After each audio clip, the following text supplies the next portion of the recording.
October 15th, 1944, Camp Hearne, Texas. The late afternoon sun hung low over the vast Texas plain, bathing the dust-covered compound in muted amber light. Inside the women's mess hall, a moment was unfolding that would later echo through every guardhouse and barracks in the camp. Lieutenant Colonel William Harrison, the commanding officer, sat across a wooden table from 4 Italian women prisoners, struggling to comprehend their peculiar request. His face, aged and weathered from 3 decades of military duty, carried both disbelief and mild amusement as he listened. The woman leading the conversation was 26-year-old Giulia Rossi, a former communications officer from Naples who had been captured in Tunisia 18 months earlier. Her dark eyes held a defiant poise that contrasted sharply with her status as a prisoner. Speaking in careful English, she gestured expressively, turning each phrase into something between an appeal and a declaration. "Colonel, we understand this is unusual," she said softly, pausing before continuing. "But we ask permission to cook real Italian food, not only for us, but for your soldiers too." The other 3 women sat stiffly beside her, nervous but united in resolve. Maria Benedetti, a 31-year-old nurse from Rome, Francesca Leone, barely 22, who had worked as a clerk in the Italian army, and Sofia Marino, 28, a radio operator from Sicily, each shared the same weary hope. They had spent more than a year in American captivity, transferred from one guarded camp to another, always reminded that they represented the enemy. Lieutenant Jackson, standing watch behind the colonel, tried to interject, but Harrison lifted a hand for silence. He leaned forward, his Texan drawl calm, yet cautious. "Miss Rossi, let me understand this. You want access to the kitchen, you want our supplies, and you want to cook for the very men guarding you." Giulia nodded with quiet conviction. "Yes, Colonel, exactly this." A heavy stillness filled the room as the camp noises carried through the open windows. The tramp of boots, the distant chatter of male prisoners, the faint rustle of mesquite trees stirring in the dry wind. Harrison's gaze lingered on the 4 women, who looked less like adversaries and more like exiles clinging to dignity through purpose. The request defied every rule of captivity, yet it stirred something human in that dimly lit hall, something neither side had expected. 3 months earlier, in July 1944, the women had arrived at Camp Hearne after a grueling 5-day train journey from the East Coast, watching the American landscape unfurl like a strange and distant world beyond glass. The vast flatlands of Texas stretched endlessly beneath the relentless sun, a world utterly alien after the hills of Naples. Gone were the ancient stone buildings that had stood for centuries. Gone were the winding streets and olive groves she once knew. Everything around her seemed raw, unfinished, and impossibly expansive, as if the land itself resisted memory. She had been captured in March of 1943 during the final collapse of the North African campaign, taken alongside 200 Italian women who had served in support roles across the Mediterranean front. Classified as prisoners of war, they were processed through Allied channels, a label that felt both strange and unjust. Women, they had believed, were never meant to be combat prisoners, nor to cross the ocean as captives to enemy soil. Yet here she stood, one among 36 Italian women brought to a remote prisoner of war camp in the heart of Texas. When the convoy reached Camp Hearne under the punishing July sun, the women stepped from the trucks into a silence filled with disbelief. American guards watched in stunned curiosity, unsure what to make of these female prisoners from a foreign army. Private Tommy Martinez, a 23-year-old ranch hand from El Paso turned soldier, would later recall that moment as something unreal, like a scene torn from a Hollywood picture that refused to make sense. They looked impossibly out of place, he remembered, like penguins in the desert. Their uniforms had been crudely modified for comfort, their dark hair tied back tightly, their faces weary yet composed, their eyes heavy with uncertainty. Most were in their 20s or early 30s, educated women who had served Italy as nurses, clerks, and radio operators, now reduced to silence in an unfamiliar land. Their compound stood apart from the main camp where thousands of Italian and German men were confined.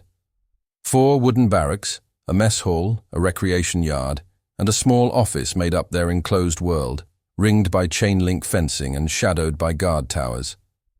The buildings were simple yet orderly, hastily assembled when word arrived that female prisoners would soon arrive. Sergeant Ruth Palmer, one of only 3 women assigned to guard duty, conducted the orientation in slow, deliberate English. You will follow regulations. You will report for roll call twice daily. You will complete assigned duties. Any violation will be punished. The Italian women stood quietly, listening without expression, their restraint a silent armor against humiliation. Weeks passed, and the rhythm of captivity settled like dust across the camp. The women worked in laundries, cleaned offices, and tended small gardens planted in rocky soil, speaking softly among themselves in quick Italian phrases that guards could not decipher.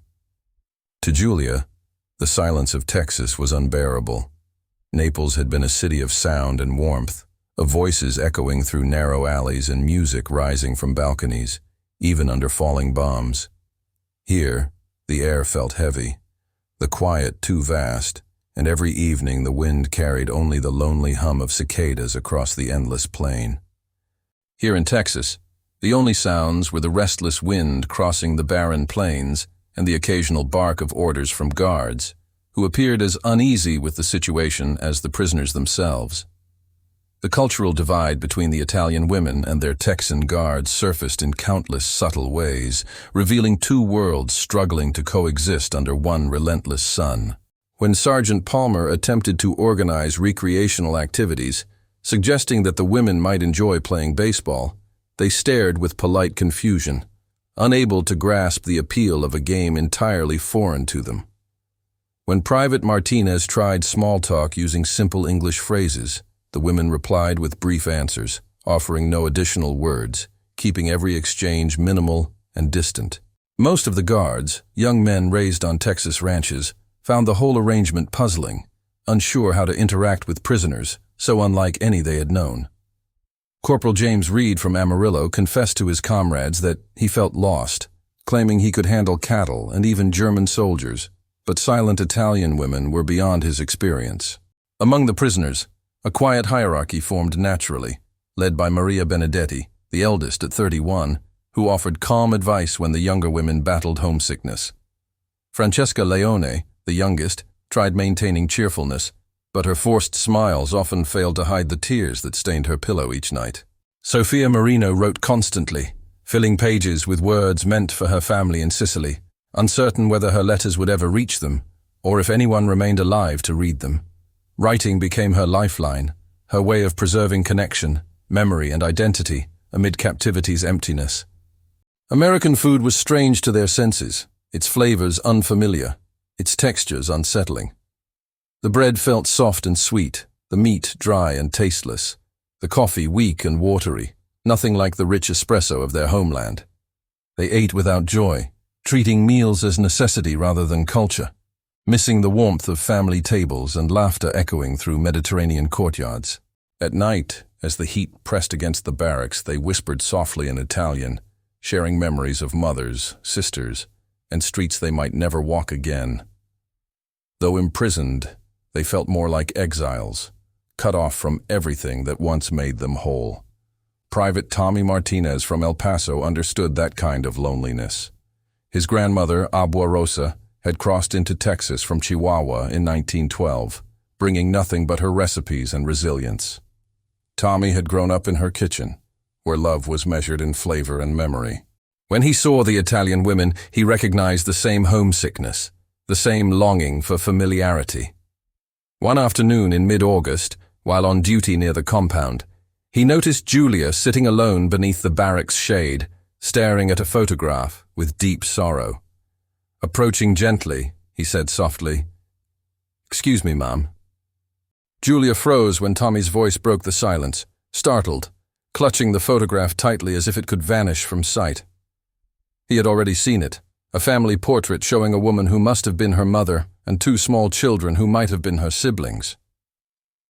He spoke softly, apologetic, explaining that he hadn't meant to intrude, only that she looked like his abuela did when remembering the family she left behind in Mexico.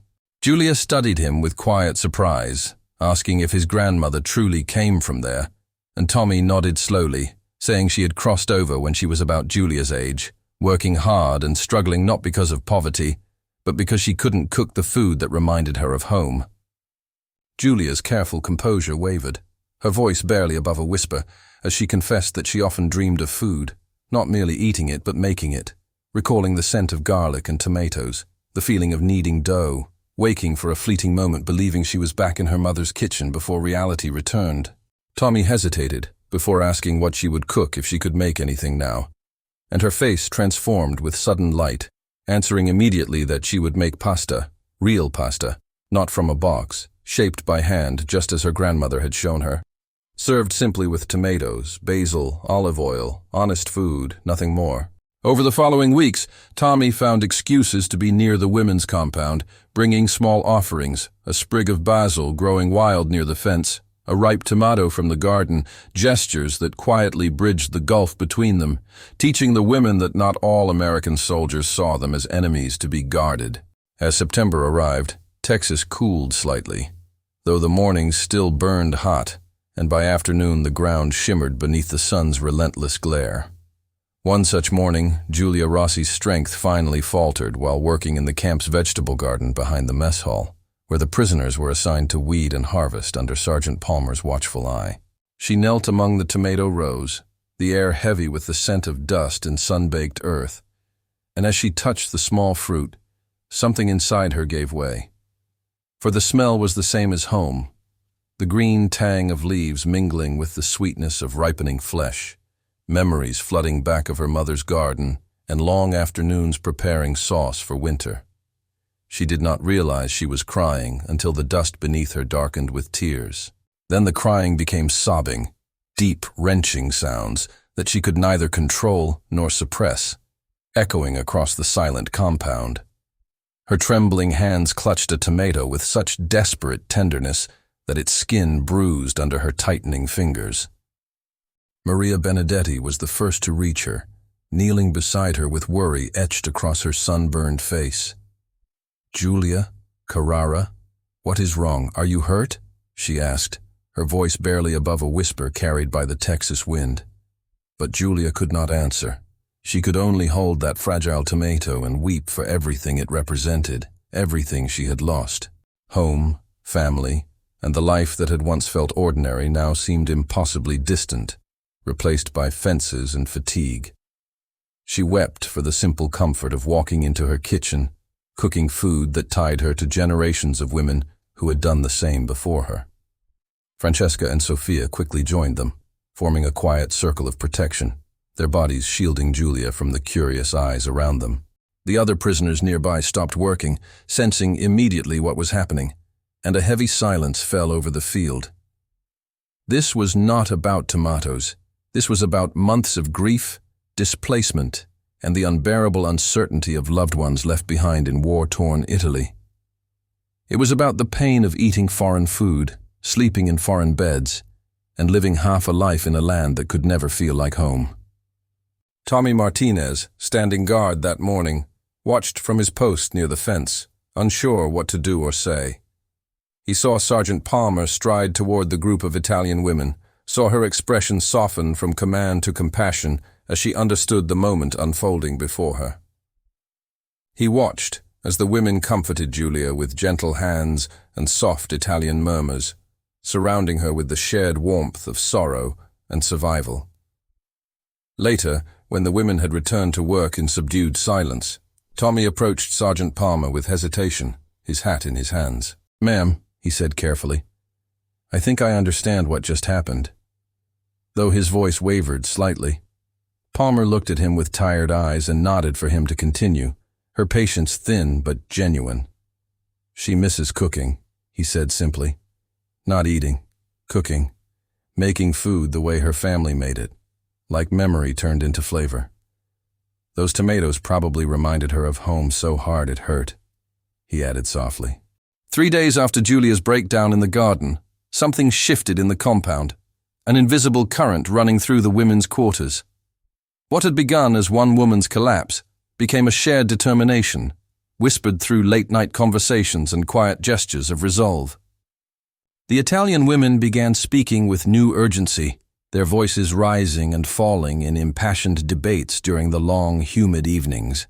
They were planning something, though none of the guards could yet discern its shape or purpose, only the unmistakable energy that filled the air. Maria Benedetti, ever the practical one, argued for caution, reminding the others in Italian that they were still prisoners and must tread carefully. "We cannot demand privileges," she warned. "We must be respectful, strategic, and patient if we are to succeed." But Giulia, now changed by her moment of grief, spoke with newfound conviction, her tone steady and brave. "What is the worst they can say?" "No," she asked, her eyes shining with quiet defiance. "We are already prisoners. We have already lost everything. At least let us try to reclaim one small piece of who we are, one taste of home amid this emptiness." Francesca worried aloud about the risk, fearing punishment or misunderstanding from the Americans who guarded them with wary curiosity. "What if they think we are causing trouble? What if this makes things worse?" she murmured anxiously as the others listened in silence. Then Sophia, the quiet radio operator from Sicily, who rarely spoke at all, lifted her head and surprised them with unexpected force. "I did not survive bombs, capture, and an ocean crossing just to spend the rest of this war eating tasteless food and pretending I am not Italian. If Giulia wants to ask, I will stand with her." The plan formed over several days. They would approach Colonel Harrison formally, as a delegation. They would present their request not as a demand, but as an offer, an exchange. They would cook not just for themselves, but for everyone. It was this last part that Giulia insisted upon. If we only cook for ourselves, we remain separate. But if we cook for them, for the Americans, then we are not asking for special treatment.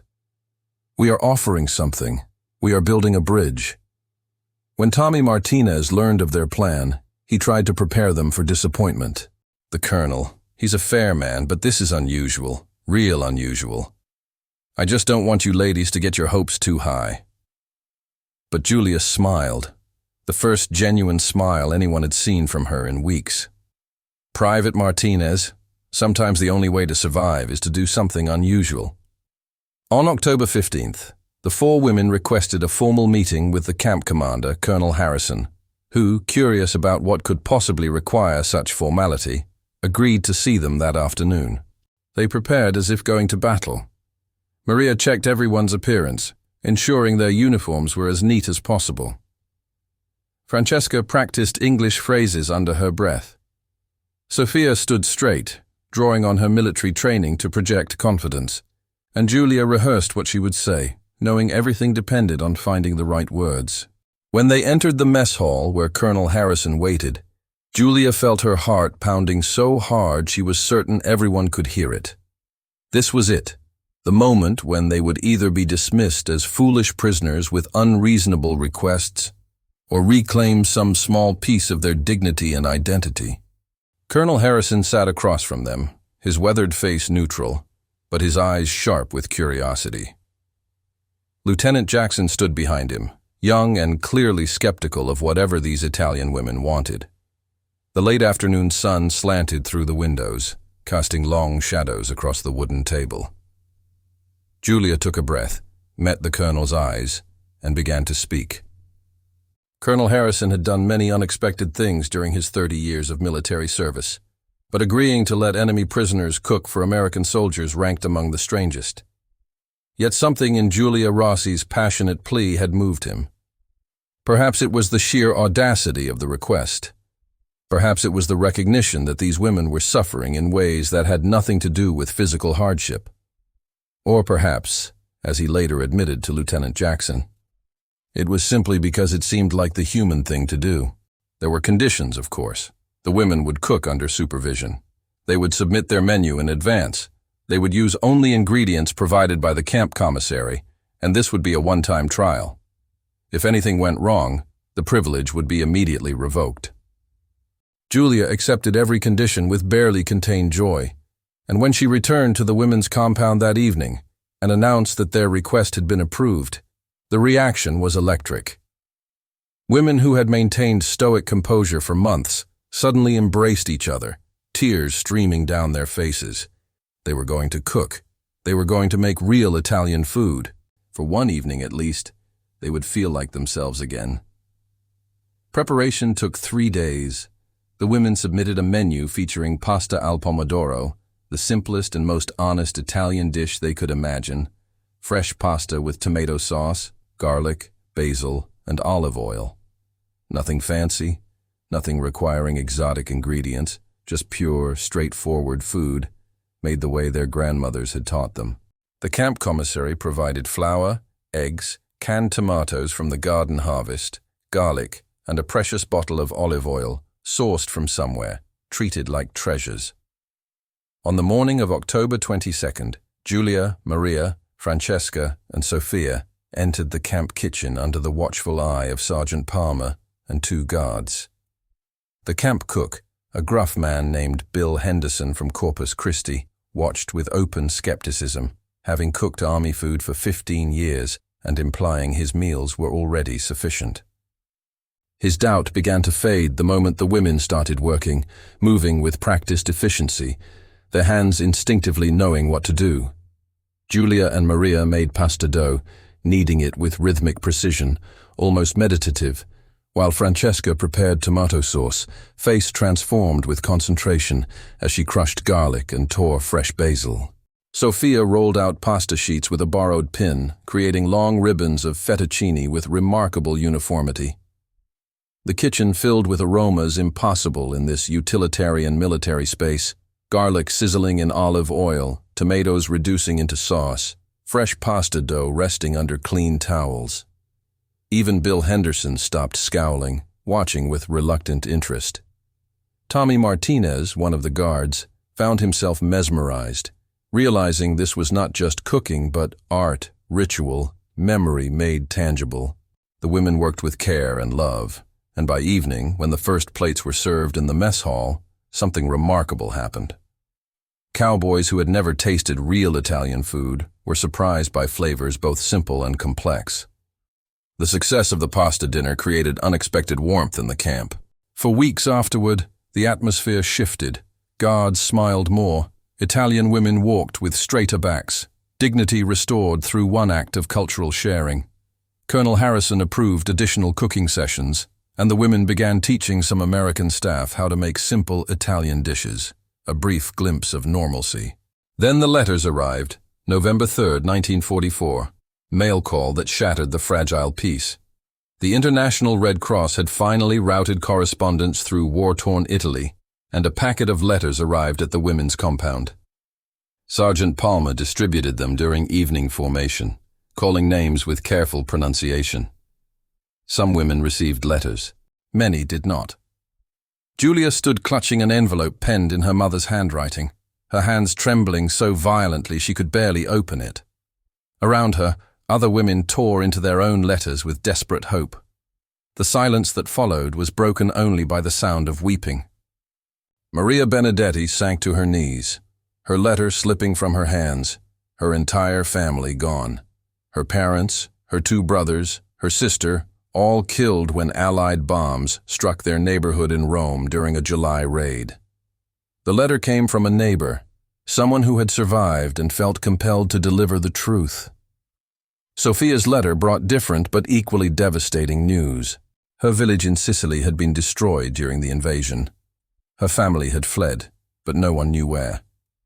She might have relatives still alive somewhere, but they were scattered, lost amid the chaos of refugees moving across Italy. Francesca received no letter at all, which somehow felt worse than bad news. The not knowing, the terrible possibility that everyone she loved was gone, and no one had cared enough to tell her. Giulia's letter was the most complex. Her mother survived, living amid the ruins of their Naples neighborhood, but her younger brother, Luca, had been conscripted into the Italian Social Republic, Mussolini's puppet regime in northern Italy.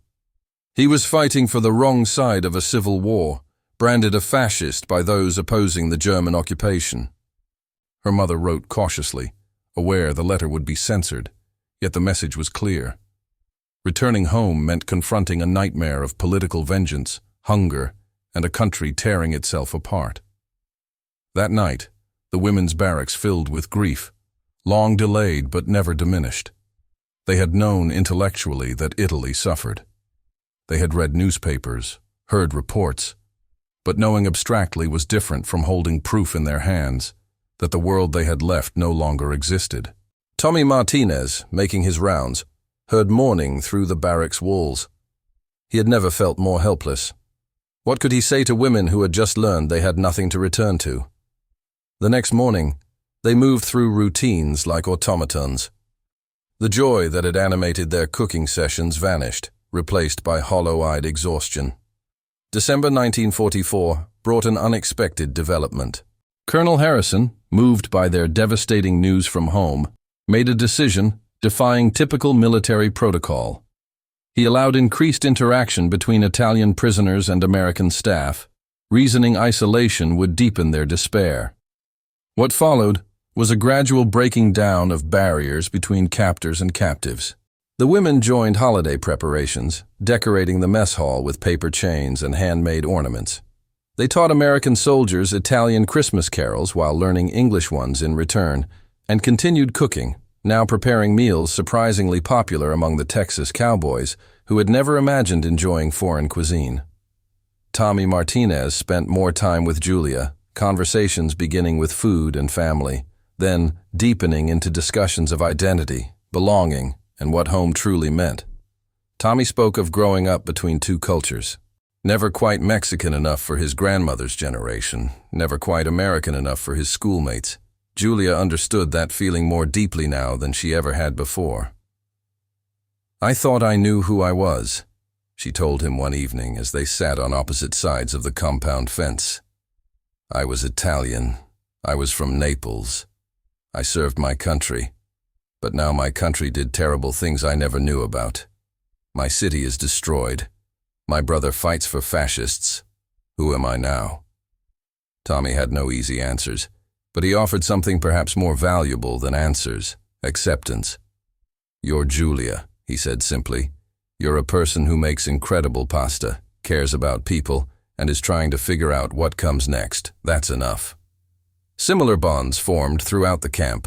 Bill Henderson, the skeptical cook, had become something like a protective uncle to the Italian women, teaching them Texas recipes while learning Italian techniques. Sergeant Palmer developed a particularly close friendship with Maria Benedetti, two women in their 30s who had both lost family to the war and found unexpected solace in each other's company.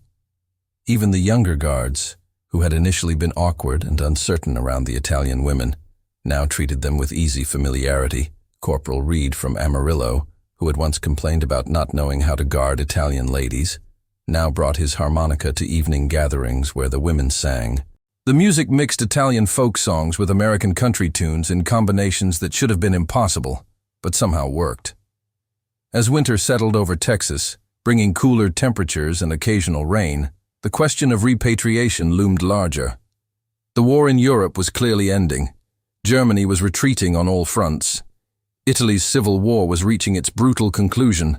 Soon the Italian women would be sent back to whatever remained of their homeland. The prospect filled many of them with dread, rather than hope. Sophia spoke for many when she confessed to the group one evening. "I am afraid to go back. Not just afraid of the destruction. Afraid of who I will have to become to survive there. Here I can still be myself." May 8, 1970.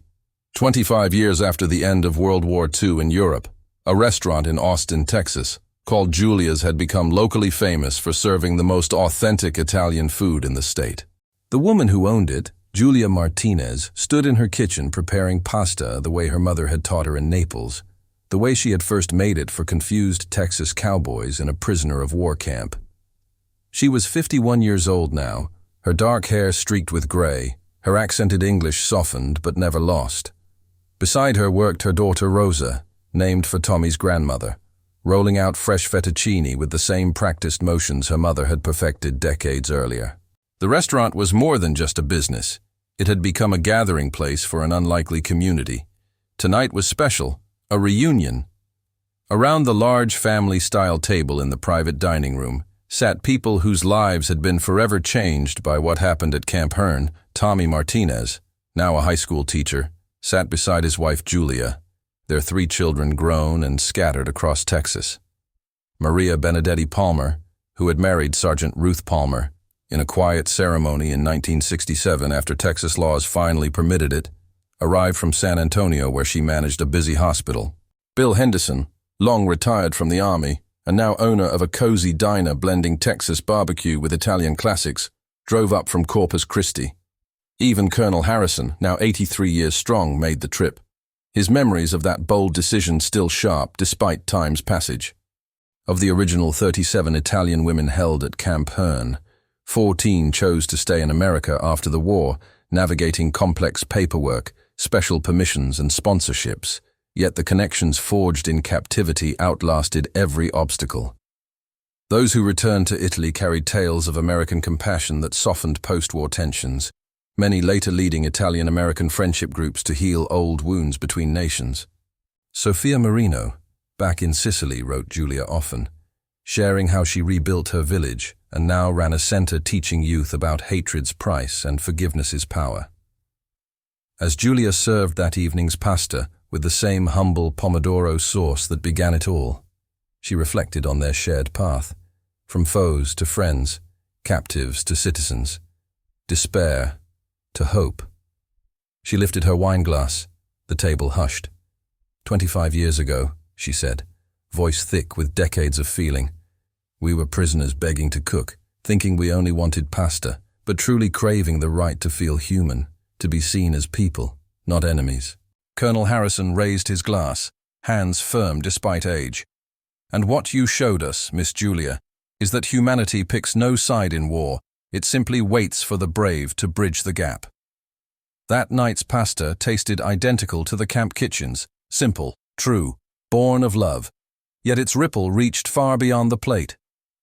The tale of Italian women cooking for their captors shaped America's approach to former foes, proving dignity and kindness could win what weapons never did. That redemption blooms when we look past labels to shared hearts. As the night wound down and friends hugged goodbye, Giulia stood in her kitchen gazing at the wall of photos, camp scenes, women in uniforms beside cowboy guards, that first pasta feast glowing with shock and delight, then newer images, weddings, babies, graduations, lives rooted in one defiant wartime choice. That meal's legacy wasn't food alone. It was daring to connect when distance felt safer, offering grace when grudge seemed right, believing enemies could become family with an open hand. In the end, Camp Hearne revealed the heart of the American promise, that origins matter less than the person you decide to be. And sometimes the greatest revolution is cooking pasta for someone you were taught to hate, only to find hatred crumbles against our deepest need to share a table.